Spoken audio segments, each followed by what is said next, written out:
All right, let's talk about something you do, hundreds of times a day, and that's making a choice. Today, we're going to pull back the curtain and take a look at the hidden life of your decisions.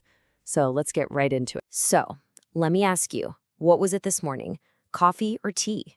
Seems like a pretty simple choice, right? Almost meaningless. But what if I told you that tiny little decision is basically a blueprint for every single major decision you will ever make in your life? Yeah, because here's the thing. There's a secret pattern hiding behind every single choice you make.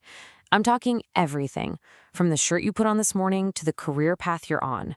And in this explainer, our goal is to make that hidden pattern totally visible. Okay, so first things first, let's break down what a choice even is.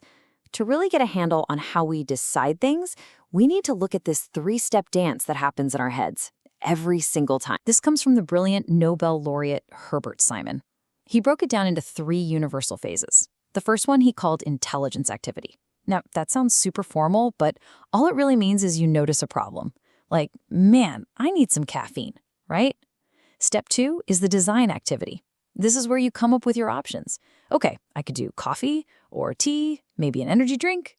And finally, phase three, the choice activity. You just pick one. You know what? Coffee it is. And here's the amazing part. Every single decision you make, big or small, follows this exact framework. But hold on. Obviously, that three-step process feels way different when you're choosing your morning drink versus, say, choosing a career path. And that's because, well, not all choices are created equal. They actually exist on this wide spectrum. Think of it like this. You can pretty much sort every decision into two big buckets. First, you've got your programmed decisions. These are the easy ones, the routine stuff you do on autopilot. You know, like ordering more paper for the printer when the light starts blinking. And then, you've got the non-programmed decisions. These are the total opposite. They're unique, they're messy, they're one-of-a-kind problems, like, say, launching a product that the world has never seen before. And we can even map these out. Imagine a chart with two simple questions. 1, how complex is the problem? And 2, how sure are you about the outcome? This grid gives us 4 kinds of decisions. You've got mechanistic ones, simple problem, certain outcome. Easy. Then, analytical, a complex problem, but you can solve it with enough data. Next up, judgmental. The problem's simple, but the outcome? Kind of a roll of the dice. And finally, the big one, adaptive decisions. These are super complex, and the outcome is totally up in the air. This is where the real pressure is. Okay, so we've got the process down, and we know the different types of choices. But what about the most important piece of the puzzle? You, the person actually making the call. Let's dig into the different decision makers we all have inside us. And as I go through these, I want you to ask yourself, which one sounds the most like me? First up, we have what's called the economic model. I just call it the robot. This model pretends that we're all perfectly rational beings.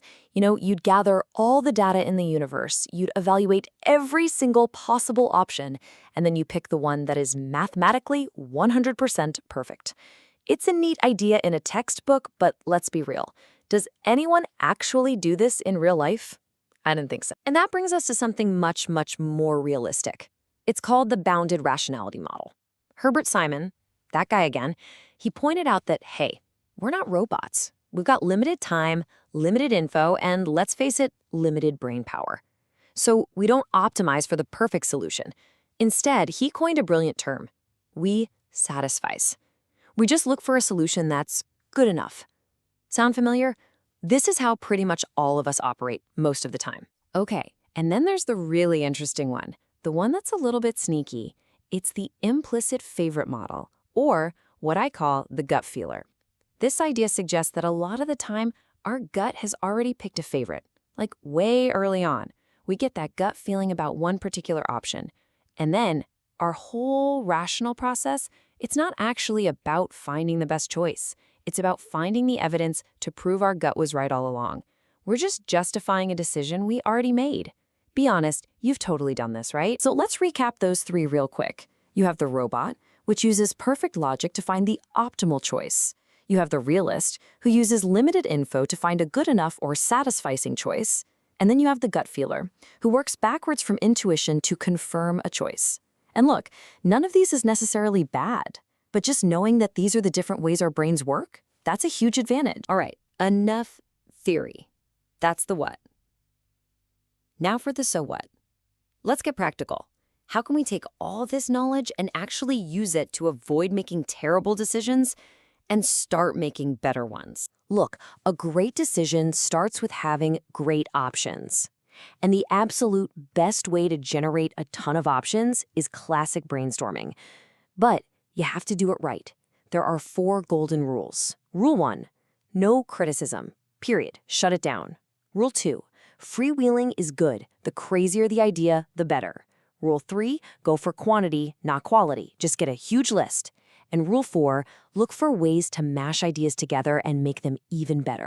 But the minute you start making decisions in a group, you introduce a new, really dangerous enemy. It's called groupthink.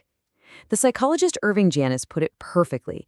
He said it's when the need for everyone to agree becomes so powerful that it completely steamrolls any actual realistic look at the alternatives.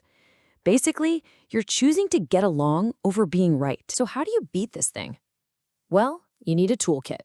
First, if you're the leader, do not say what you want up front. Zip it. Let the team debate freely. You have to encourage people to challenge each other. In fact, you should actually appoint a devil's advocate. Make it someone's official job to argue against the popular opinion. These tricks aren't about creating conflict. They're about forcing a better, stronger discussion. So, we've looked at the anatomy of a choice, the different kinds of decisions, the models that run in your head, and even some tools to make better ones. It all comes down to this one final thought. Because your next big decision, it's coming. It's right around the corner. So the question is, which inner decision maker are you going to be? The robot, the realist, or the gut feeler? The choice, as always, is yours.